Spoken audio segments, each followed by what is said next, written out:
to share with you things I find amazing about the Quran.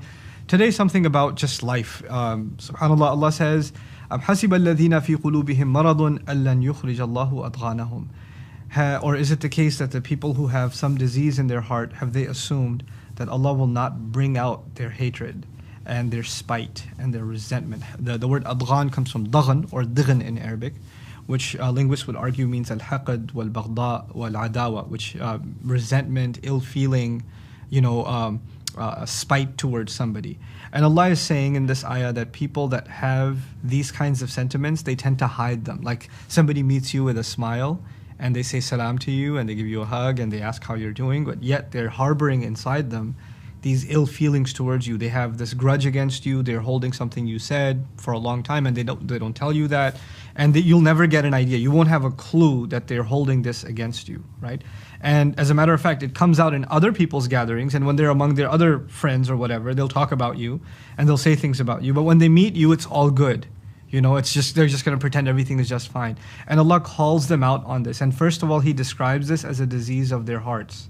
It's a spiritual disease. It's not just, you would think the disease of the heart is when somebody doesn't remember Allah, or when someone is heedless, or they become greedy, or they become materialistic, and they're not spiritual enough. And yet in this ayah, actually part of the meaning of people who have a disease in their heart is actually people who have resentment towards others in their heart. People who are harboring ill feeling towards others in their heart, subhanAllah. That's a spiritual disease.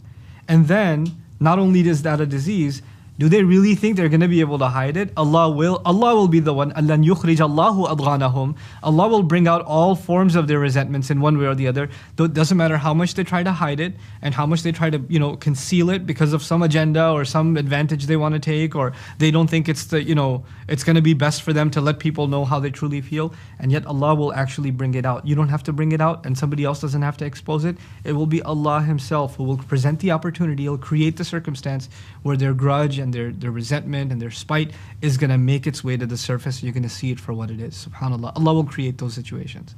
Now, this is not just about some people, like as you're watching this, you're like, I can think of someone who's holding these grudges and Allah will bring it out one day. Well, Allah hasn't brought it out, which means you shouldn't be making assumptions, But this is about you and me ourselves. Something I learned in life that actually was inspired by this ayah, a policy.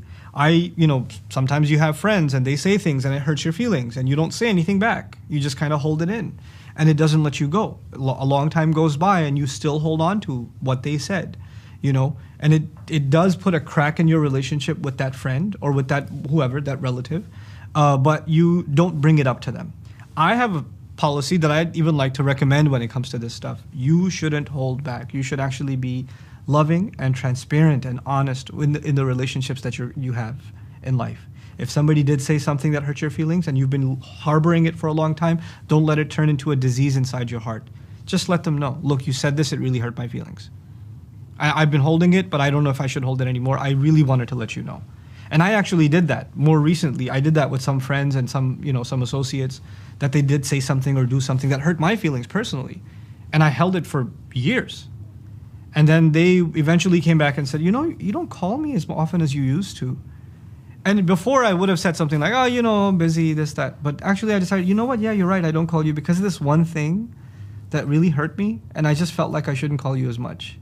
You want to talk about it? Yeah, let's talk about it. And we'd have a 30, 40-minute chat and things would get resolved. And actually our relationship would become better than it ever had been before. Just because you came clean.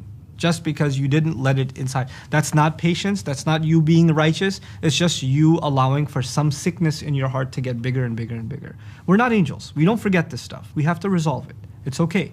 It's okay when people resolve things with each other. And we have to find healthy ways of doing that. May Allah make us courageous enough to have openness in our relationships, in our communication, without being offensive. And may Allah Azza wa Jal keep us from those who harbor these kinds of ill feelings until Allah Himself brings them out. Barakallahu li wa lakum. Assalamu alaikum wa rahmatullahi wa barakatuh. Assalamu alaikum wa rahmatullah. If you enjoyed this video, please do share it with friends and family. If you want to see more videos from this series, click on the box at the top. If you want to see other videos, click on the box at the bottom. And don't forget to hit the subscribe button. Thanks.